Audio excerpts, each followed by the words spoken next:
Sri Karti Chidambaram. Sir, the Indian rupee against the US dollar today is at 84 rupees 73 paisa. And the growth rate in this last quarter is 5.4%, the lowest in 7 quarters. And inflation is at 6.21%. Whenever inflation is greater than economic growth, and if that continues, it will lead to stagflation. In this backdrop, this government has brought about the Banking Laws Amendment Bill.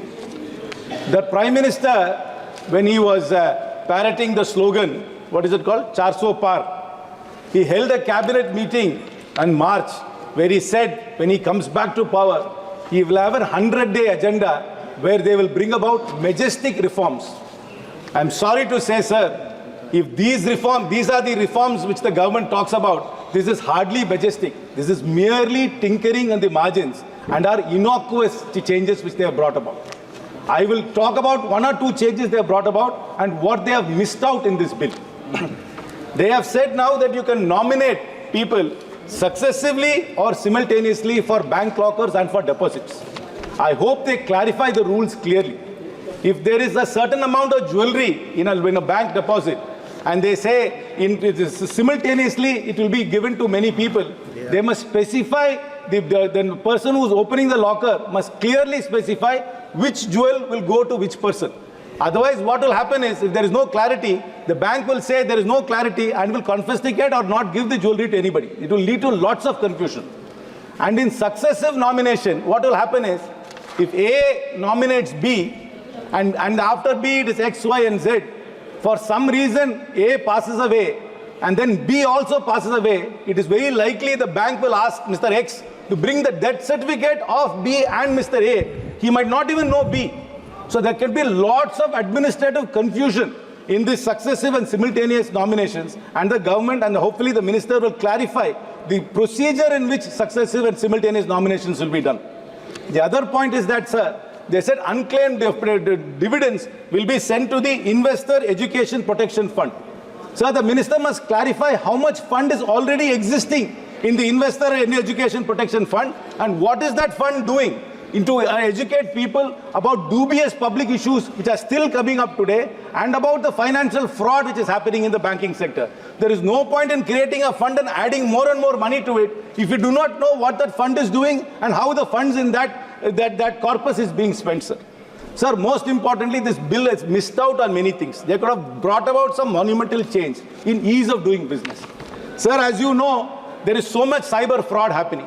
What is the government doing to stop cyber fraud? The government must bring about a clear policy to stop cyber fraud. Sir, the tyranny of KYC is happening. I'm sure, sir, you also have a bank account which is linked to some phone number. I'm sure they are calling you all the time and asking you to update KYC. I think we should stop this tyranny of KYC. When there is nothing changed, your name is not changed, your parents' name has not changed, your address is not changed, nothing has changed, but the bank is calling you millions of times in a year, asking you to update your KYC, and it's a serious harassment. Because they're outsourcing the KYC process to some third-party agency, and that agency has to make these calls to harass you. The government must bring in order to make life easier for the customer, they must simplify and mandate that if there is no change, there is no reason to update your KYC multiple times in a year. Sir, another thing, sir. Like Chitragupta makes accounts of all our activities in this world to Yamadharma, there is this agency called CIBIL, which is making a record of all our transactions. If you want to take a car loan, if the finance minister of this country wants to take a house loan, everything depends on the CIBIL score. But nobody knows how this CIBIL organization works. It's actually a private company. It's a company called TransUnion. This is the company which is rating every one of us our credit based on our credit history. But we do not know whether they are updating our credit history properly. There is no transparency. There is no way for us to appeal. There is a complete asymmetry between the company which is rating us and us. There is no redressal at all, sir. Every time we go tell a bank, I have paid my loan on time, but they will say, no, your CIBIL score is bad. But we say we do not know how to approach CIBIL. It's fair, for farmers, while they get a subsidy from the government, when they use the subsidy to repay the loan, CIBIL does not update it. If you go for a settlement with an ARC, CIBIL does not update it. So there must be greater transparency. The government has missed out an opportunity to make life easier by reforming these things instead of just tinkering in the margins. Sir, this government has been a government which has been very pro-corporate. I will give you list out a list of companies, sir. Please, Karaikal Port Private Limited, Please. Korba West Power, SR Power MP, Radius Estates and Developer, Digi Port, Aditya Estates. These are all distressed sale of assets which went to a corporate, sir. Instead of focusing on corporates, this government should focus on writing off the student loans, which is only 90,000 crores. They could have easily written off the student loan instead of giving haircuts to corporates and being pro-corporate. Sir, this bill is nothing majestic. It's an innocuous bill. It does nothing to make life easier. It is completely anti-consumer and anti-middle class. This point, bill must be withdrawn and a reformist bill must be brought forward. Thank you very much, sir.